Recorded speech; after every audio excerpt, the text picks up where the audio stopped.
kids are still just going to use ChatGPT to do their homework, right? That's not going away. I think traditional homework has to go away. Because if it's something that you're expecting basically everybody to be cheating at, and it's hardly only kids that are cheating by using unauthorized AI tools, if they're going to be doing that no matter what, then that is no longer a valid path toward testing someone's comprehension. They might be self-aware.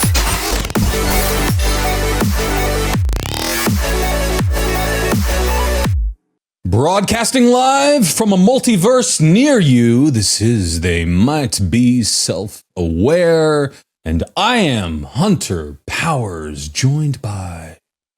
One, the only, the Daniel Bishop. Daniel? That's not true. There's a lot of Daniel Bishops out there, but I'm the only me. In this multiverse, because there's infinite multiverses. Like full Highlander sort of rules, or... Yeah. The One, I think, was the other movie that did that kind of along those same lines, right? Or Quantum Leap. Or Quantum Leap. Honestly, a tale as old as time. Sometimes tale as old as time loops or travel as well. Well, as far as I can tell, I'm the only Hunter Powers. Really? So, yeah. I mean, there are other people with that name, but they're not me. I've gone... No, that's the exact same thing I just said. I said there's other people, there's other Daniel Bishops out there, but I'm the only me, Daniel Bishop. So you say. Are you suggesting I might be a clone? I mean, it's not like a non-zero probability. Let's talk about your youth. Let's investigate your youth. All right. Yeah. Oh, I'm having is it Voight-Kampff test now? I'm going to hold up some drawings, and I'd like you to just tell me the first thing that comes to mind. Yeah. School. You went to school. You at some point.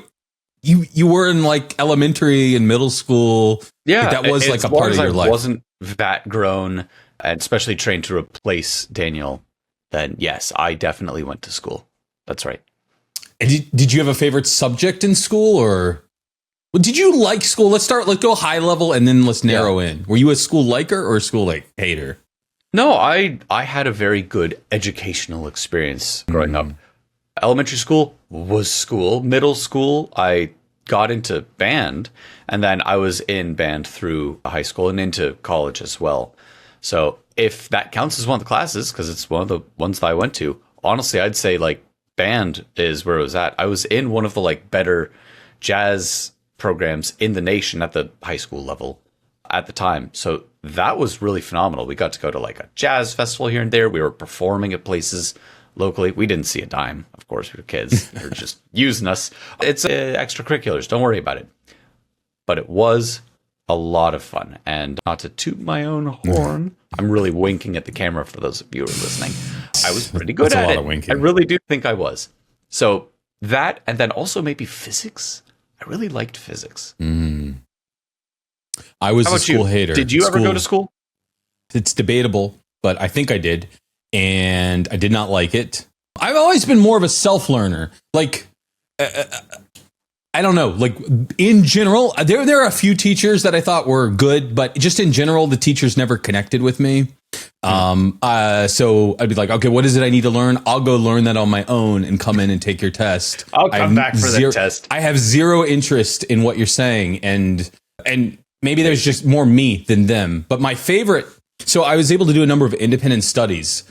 And one of the independent studies, which was officially approved, was hacking into all of the school's networks. And this included you were a white hat hacker. Yes, getting into all of the teachers' emails and getting into our grading system. And this was officially now, when you say approved. Getting into, like, how did you do your hacking? Or is it like, here's the password? Like, because that's what I would call not hacking. And then there's I don't know. What'd you do? How'd you do it? Yeah. We're past the statute of limitations.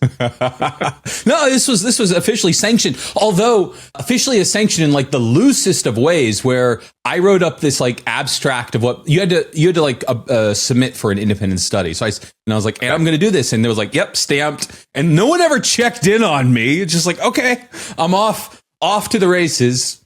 So, okay, how did I Ferris get Bueller type stuff right here? How did I get into the school's network?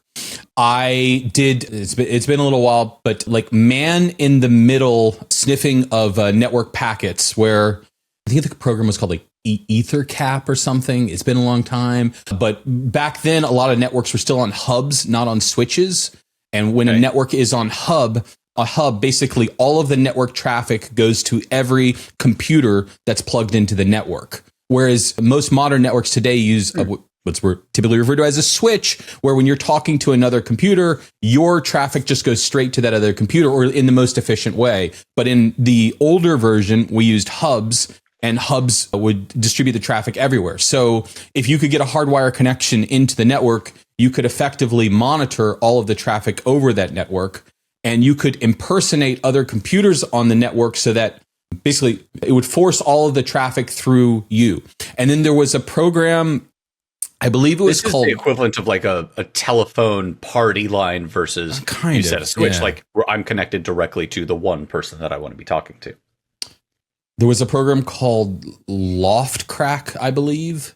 And so you could capture the signatures, or I guess the correct term would be handshake, the password handshakes when people were logging into these like Microsoft Enterprise services, which is what our school used for employee email. And then that also gave you access to the giant database of grades that everyone updated. So you could capture these handshakes, and then it was a brute force attack. However, there were like what are typically referred to as like rainbow tables, where if anyone, explaining things. We're getting deep into it. I want to get to the point where you say, and then I changed everyone's grades to an A and we had a big pizza party. I only changed my grades. The heck with everyone else. Did you actually change your grades? Well, only to demonstrate that it was possible. Only to demonstrate, of course. Right. For research, Daniel. It was for research. So really, let's skip right to the end here. Did you actually here, look, I had an F in that class, but it looks like an A right now, doesn't it? Did you have to go in front of, there's no the board. It's probably like the principal and a teacher or something. Did you end up showing look? I did. It was the vice principal. He was the one who officially approved this, and then he just kind of laughed. Okay, I was gonna say, did he go white as a sheet and go, "Oh no"? No, he had an IT background, and so he was just he was always supportive. So that was one thing that I liked. Now I talk about school because there was and it's an executive order, so it's got some ways to go. But there's another executive order that was signed that's focused on integrating AI into our K through 12 program. And I think it could even go as far as I'm imagining, what if they actually stood up a whole department focused on education? I know that's kind of like a crazy idea that could never really happen, right. But a department of governmental education. Yeah, I mean, we could dream, but absent any sort of department of education, they have now signed a new order, or a new desire, I guess, to integrate AI deeply into K through 12, which is, I mean, that's a relatively simple statement. It's probably a good idea, but I don't know exactly how does that take shape? Yeah. How indeed. And so, the actual, I'm looking at whitehouse.gov right now. There's a fact sheet about Donald J. Trump advances AI education for American youth. And there's some statements on here.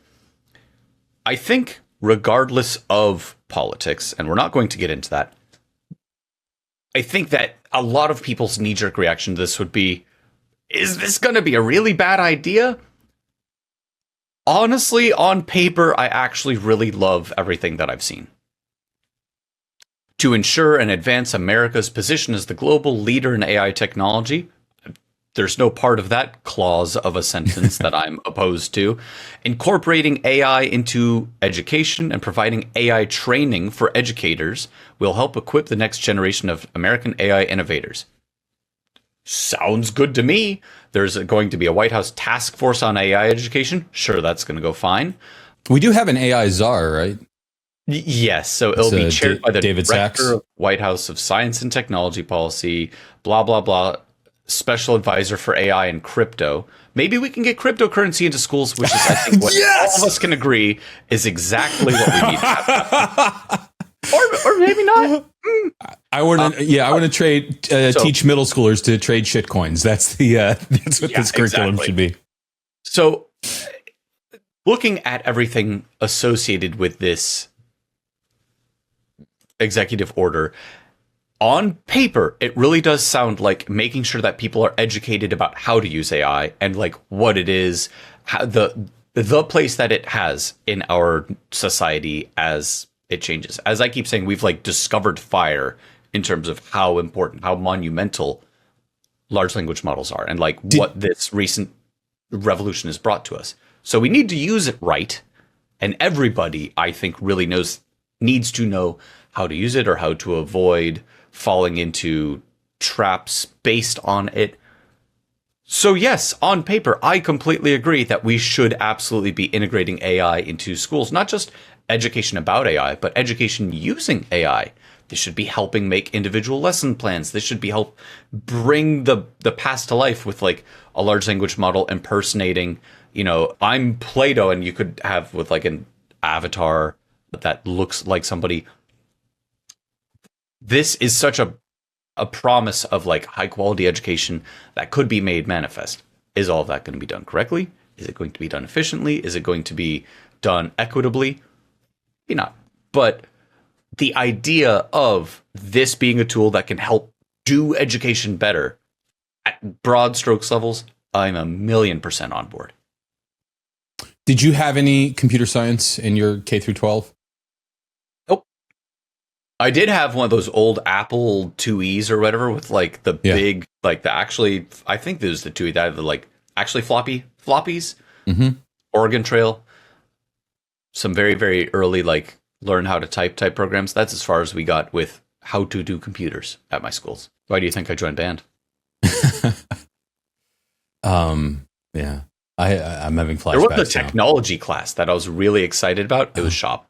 It was like woodworking. But it was called the technology class, and boy, I was excited about that. Yeah, our technology class was a typing class more than anything else. Like we learned how to type letters and how to format them correctly. Like, oh, great. I did do some independent studies into the mainframe. Well, I did some independent studies focused on different languages, and had someone from like the local college who would sort of tutor me or answer my questions. So tutor, you mentioned like having somebody who can help you and interested, smart youth learn stuff.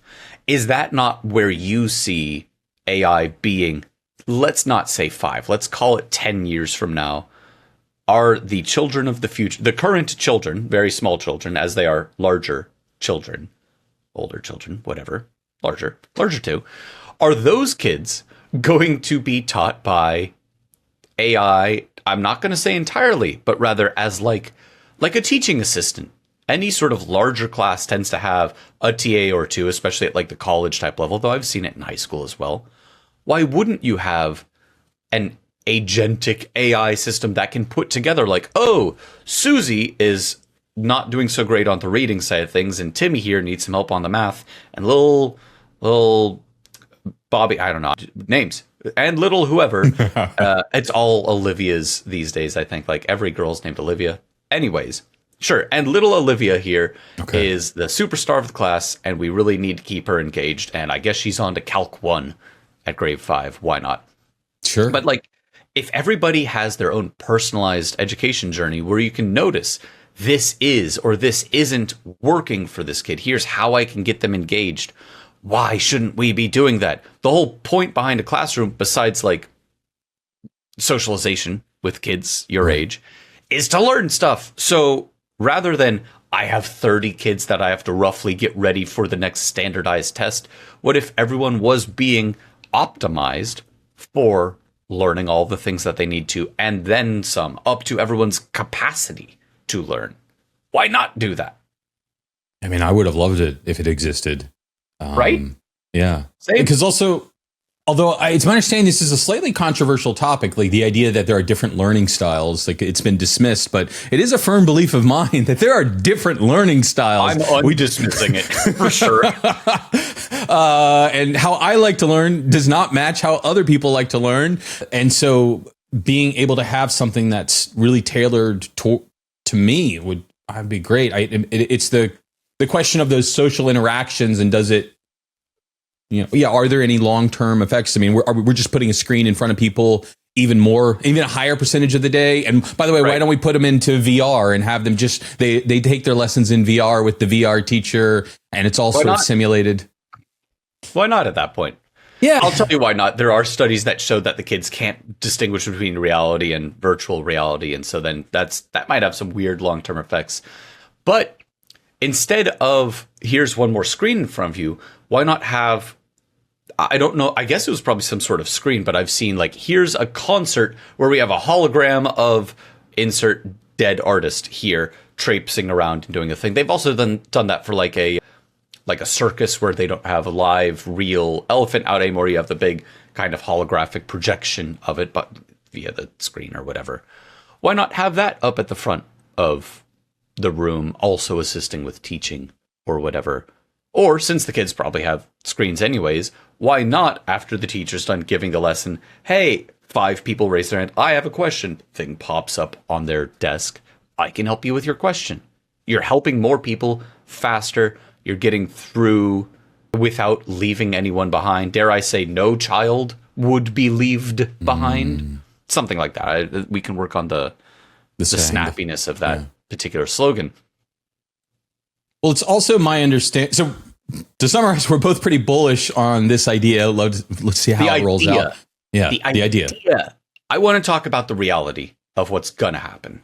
Well, I think the reality is that there already is a lot of AI in K through 12, right? The teachers, I mean, would you not be using ChatGPT if you were in middle school right now and you had to write some dumb essay on something? Are you not just instantly going, please write my essay? We've seen that there's a lot of cheating being used via like your ChatGPTs and so on. Cheating in quotes for me, but I know there are no quotes for you. There are quotes for me. I do think that we have to adapt to the reality of like, I just need a bunch of text spat out. Can be done. If we're going to actually teach critical thinking, if we're actually going to teach comprehension of the material that you've read, maybe writing essays is no longer the right way to do that. And we just have to adapt the entire educational system around that. Fine. But let's say this executive order manifests 5 years from now. Both of us are very bullish about the idea of using AI to assist. And like, this is also in the US, very much a context. I keep saying something like a large language model based solar powered whatever machine dropped into the wilderness where like there aren't teachers could be skyrocketing kids' abilities. Like this is a whole other world of educational possibilities compared to we already have classrooms and schools and everything's fairly structured and our standardized exams and this and that. Fine.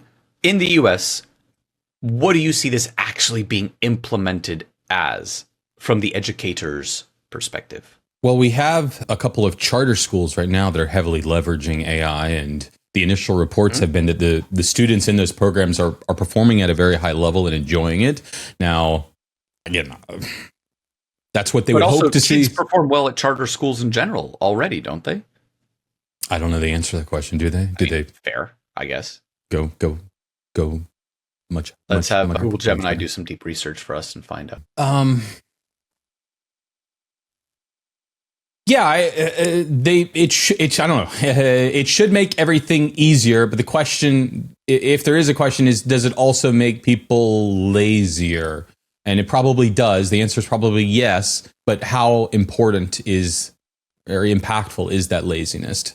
The teacher who no longer reads the essays and just, you grade it for me. I've seen all sorts of grading assistants, and oh yeah, it's great. It'll highlight things. And by the way, like if I was a teacher, I'd be using it. I'm not.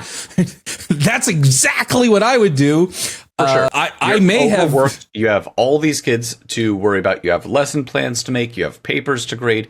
Why wouldn't you use? Yeah, but even like if I'm not overworked, why wouldn't I let that take the first pass and identify the obvious things, and then I'm going to take another pass on top of it? But at some point where I feel like I'm not even picking up anything additional, why would I spend more time on it? Yeah, that's the grade. Those are the things you need to correct. I'm thinking less about like the grading and lesson plan side of things, which are important pieces of a puzzle for sure. But I'm wondering, how does like the actual teaching change? And I do think that there is a possible future where like every kid is getting truly personalized experiences. And that would be closer to the like, put on the VR goggles and I have my own teacher. I do think that there's enough of a reason that we shouldn't necessarily go all the way in that direction. But like, how can we augment a teacher or multiple teachers in a classroom via AI? And so I keep coming back to this idea, and I mentioned it earlier this episode. I've mentioned it previously as well, of like, we're learning about the Battle of Hastings or whatever, or the Gettysburg Address, or the Holy Roman Empire, or, you know, insert any historical event. If we take all of the information that we know about any historical figure, especially if we have writings by them or supposedly by them, I think that it's not unreasonable to say we could get a large language model to affect that personality and that way of speaking and so on. Why wouldn't you then go the next step of, say, we get to talk to General Washington during the Revolutionary War? Why wouldn't you say we get to see in a, you know, virtually created environment, Cleopatra practicing statecraft, like, quote unquote, as it happened? Could you not make history, very arguably, certainly in my case, the most boring of all of the subjects, become much more alive and much more interesting to a lot of kids who might otherwise completely tune it out? I wonder, I mean, so there would be a novelty factor the first time you put on the VR headset and now you're watching this play out live. But my intuition is that very quickly, this is so boring. What are we doing? I don't think that it needs to be boring. Same thing with like learning math. I know that just reading out of a textbook can be rather dry. And then I've seen some cool videos online where they're like, this is how tan and sine and cosine work. And then there's like a cool, here's a circle and it unravels. And oh, that's literally where that wave comes from, is like watching this thing move. Stuff that I never saw in school. Stuff that makes it so wham, immediately understandable. Why not, through everything that you've already seen from one individual kid, this is the kind of stuff that's going to get the ideas across faster. And instead of 3 sets of homework and 2 essays and 5 tests and whatever, you can watch a 2-minute video. Bam, got it. I did a couple of sample things myself to help solidify it mentally and move on. The desire to I keep going back to the positive. I'm trying to say, hey, let's investigate what the negative aspect of this. Yeah. I'm so excited about the possibilities. I really this reminds me of and will be a positive force. It reminds me of the trend of gamification, where we're just going to take like everything that you hate and we're going to turn it into a game, and then it'll be fun to do it. Gamification. Gamification. I say gamification. Yeah. Tomato. And edutainment, right? Oh, well, we'll make a like that's it's sure. So. Well, like Khan Academy is kind of like that. They're pretty popular. Duolingo. I've got like 1,400 days straight on that bad boy. Gamification works because we want to play games. People like fun. People also can absolutely be leaned on for their neurotransmitters to say, if you don't complete, your huge streak will go away. Well, I have to do some Spanish now. And like, even if it's sort of me dragging my feet. Do you think the average 12-year-old cares about that? The average what? The average 12-year-old cares about their Duolingo no, the average streak. 12-year-old cares so much about social pressure. And so, I don't know, make it where their peers are going to, or it at least implies that their peers are making fun of them and that they're not cool or good enough. You want to bring back bullying. That's what I want to bully children is what I'm saying. And that's what I'm hearing very that's loudly. Gonna be one of the that's the YouTube short right now. It's just, it's 4 seconds long. I want to bully children. Daniel Bishop. Oh no. It's not, I don't think bullying is the right answer. Of course, I do think that gamification or gamification, depending on how you pronounce it, I do think there are a lot of different ways that we've learned this is how you keep someone engaged with a subject or coming back to an app or clicking through on the ad or whatever. Do that, but for learning. Sure, it's not good for humanity to have these things that have like, we've figured out this is how the brain works enough to just, now I'm going to sell more pairs of socks or God knows whatever it is. But at least we could use the ill-gotten knowledge of how to force certain human behaviors in a positive way. Why shouldn't we be doing that? Why shouldn't learning be something that we figured out a sneaky way to make kids want to go to school and want to learn, regardless of how it happens? It is my understanding that some of the more elite private schools are taking kind of like the opposite perspective and trying to like remove technology from the classroom. And, certainly phones, right? We're this is gonna be more sort of traditional, and there's something about. Right. Again, if everything's a game and buzzers are going off and I'm getting high scores while I'm like learning and I'm putting on my VR headset, your attention span and your ability to focus, your ability to really go deep on something, your ability to do hard, like if you make everything, life is not easy, although maybe it will be in the future when the AI becomes self-aware. But if you try to, but what if we make school really, really easy? Part of a school is like learning how to do hard things, learning how to get through it. And like, oh, geez, I got to read this I got to write how many words over this? And you don't want to do it. And it sucks. And you don't understand why you're, so don't make it easy, Hunter. I understand. I'm not saying the AI improvements, whatever, makes it easier to teach, but you don't have to make the actual learning part faster or easier or whatever. Like I'm saying, make it easier to get to the drudgery, even make it easier for the teacher to impart the knowledge that the kid can then have appropriate time to sit down and unplug and actually type out the thing. And anytime they try to cheat by pulling up ChatGPT, they get a small electric shock or, whatever it ends up being. And Anthropic had some advances in this area recently, or they put out a paper about where I guess they made a model that didn't tell you the answers, right? Am I remembering that correctly? Right. So Anthropic's trying to get into the education game. Yeah. And they're doing I think they call it Claude for education, something along those lines, where exactly to your point, it's not giving you the answer anymore, which I'm immediately in love with. We always, as if this has been for years and years, it's been like 3 years that these have existed. For the entirety of the time that we've had large language models, it seems to be designed to just give me the answer. Just give me the code that I need. Just help summarize this email, and then off we go. But instead, in an educational perspective, don't give people the answer. Give them that, Socratic questioning sort of method where it's like, okay, how would you think about this? And it helps lead you in the direction of an answer as opposed to just spitting out what the answer is. That helps kids learn. It helps them understand and internalize this is a path that I can do to figure things out myself. Yes, do that. Do more of that. And do you think, with all this though, like kids are still just going to use ChatGPT to do their homework, right? Like that's not going away. I think traditional education has to go, I think traditional homework has to go away.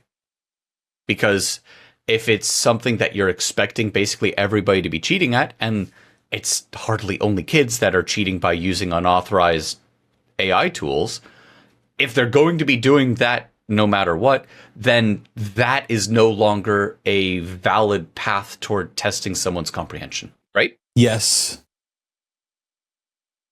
Or just the expectations have to increase because we assume that you're leveraging these tools. So now you have to write a 100-page paper rather than a 2-page paper and use all the tools that you want. But like writing right now, I'm not writing a 100-page paper. And you're not going to read that 100-page paper. Hey, I'm going to use my the ChatGPT to grade it.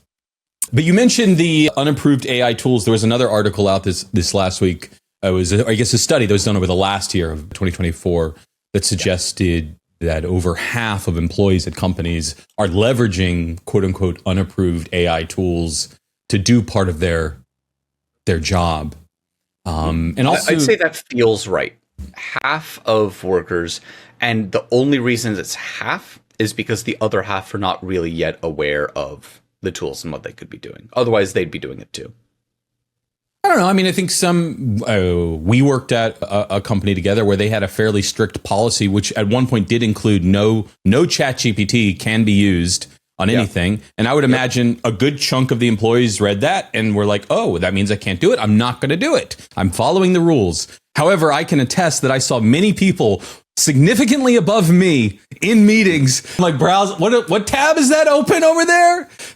And I would get thee, not for me.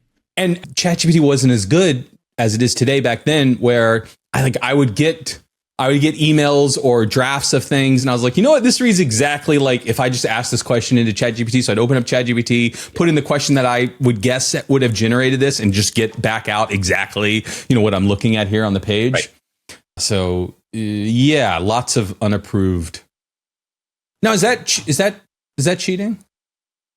I don't think cheating is really the right word to use in like a work context, because in a work context, at least the way that I approach it, is you have output that is expected of you, or hours of time, usually with an associated amount. Like, I have to mow this many lawns, I have to pack this many boxes, I have to output so many features on the pipeline of our code project, whatever it is. Like, it's not just put in time, you have to actually do work as well. And you have tools available to do work. If you're an accountant and you refuse to use Excel or any other like accounting type software, people would say you're a madman. Imagine being the one accountant left that has like the paper calculator with like the log roll of like stuff coming out of it and absolutely humongous. Yeah. Right. It would be the equivalent of like using Abacus instead of a TI-86 graphing calculator at this point. You just wouldn't do it unless you're like specifically trying to rebel against technology, unless you're specifically trying to familiarize yourself with the old way of doing things. You just wouldn't do that anymore. Similarly. Yeah, but in work, we sign an employee agreement. Sure. That says we won't do things. So they could fire you for it, I guess. They could, yeah. That's the reality. Point at the emails that they sent and you say, okay, you got to get fired too. I'm going down. I'm taking you with me. Going down with the ship. Mm-hmm. Right, but so cheating, like I don't think cheating is the word that I would use, because to me cheating implies like either emotional cheating or in this case, like a grade on a test. I think using unapproved tools, like yes, a lot of people are absolutely using those. And there are security risks, and those security risks are the thing that we really need to worry about. Is this sensitive information that's going out to, DeepSeek over API to China, for example, who might not necessarily respect your IP? Or even if you were to use like ChatGPT and not have checked the box of please don't train on my stuff, well, all of your company's code has been just put into there over the course of a bunch of chunks from, you using it for weeks and months. Do you personally worry about that at all when you're using these tools that 1,000,000% yes. Oh, really? Of course I do. I don't. What? Some random fact about hunters going to appear in someone's output? No, not the fact about me, but like, if I'm saying like, here is the structure of an Azure blob storage and a specific name of a file for one of our clients as part of like a chunk of code that I'm trying to fix. What if it spits that out verbatim, 2 years from now, the next iteration of Claude or ChatGPT or something? Probably nothing.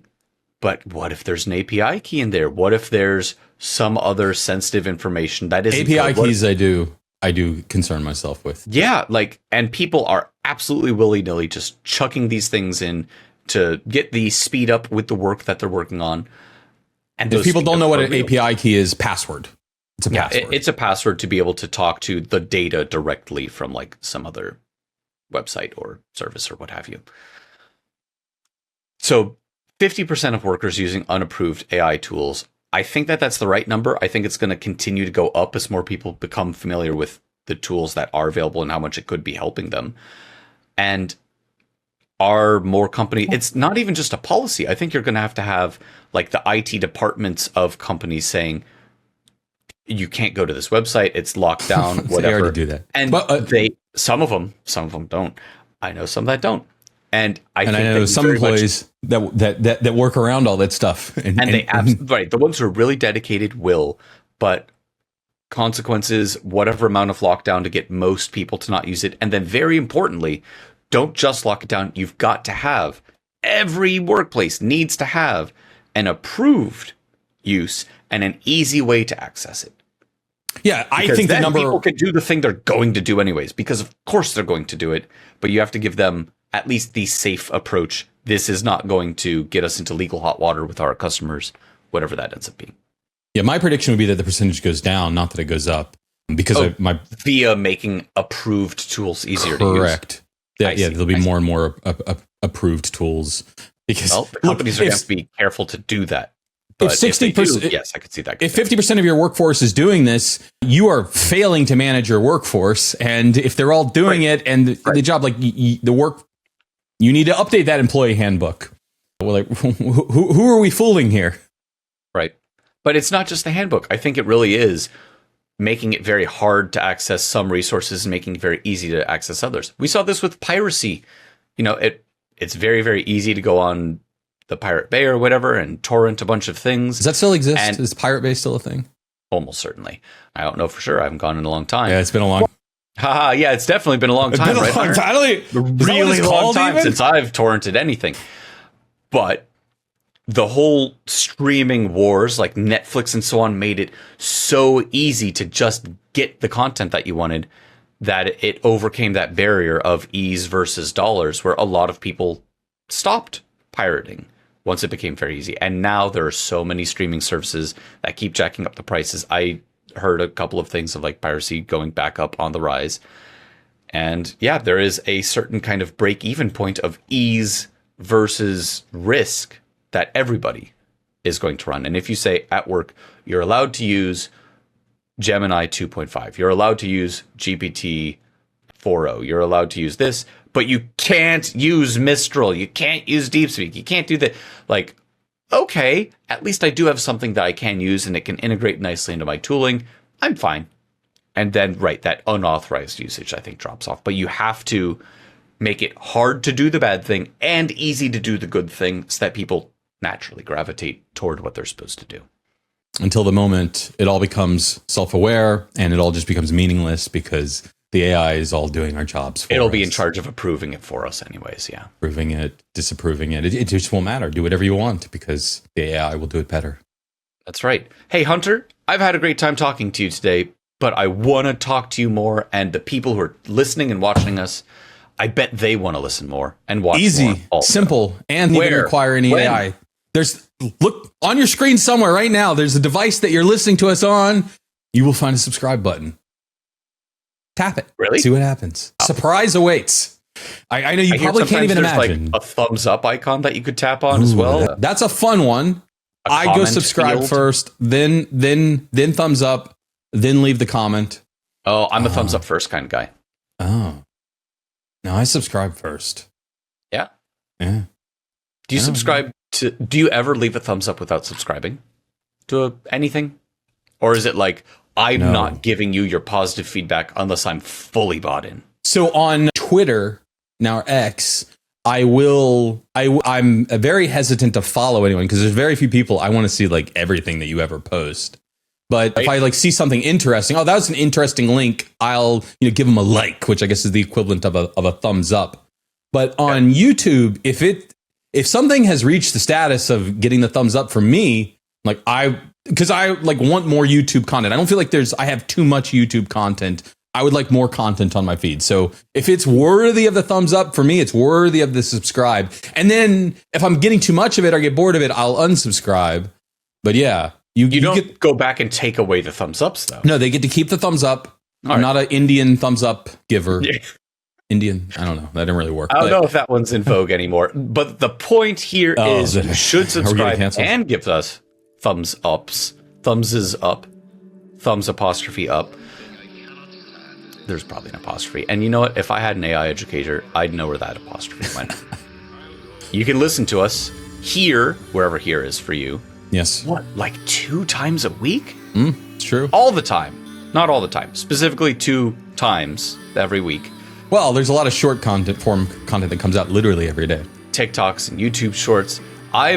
This is super narcissistic sounding. I've watched some of our YouTube shorts because like I saw them popping up in my feed and I went, hey, I know that guy, click. And honestly, like just us recording here and it's just the two video feeds, whatever. I think that's fine and good and all well and dandy. There's like production value in our shorts. If you've not seen any of our shorts, go watch a couple of them. I'm not trying to juice our numbers, I promise. There's like cool little animations and stuff in them. They're great. Honestly, A+, would watch again.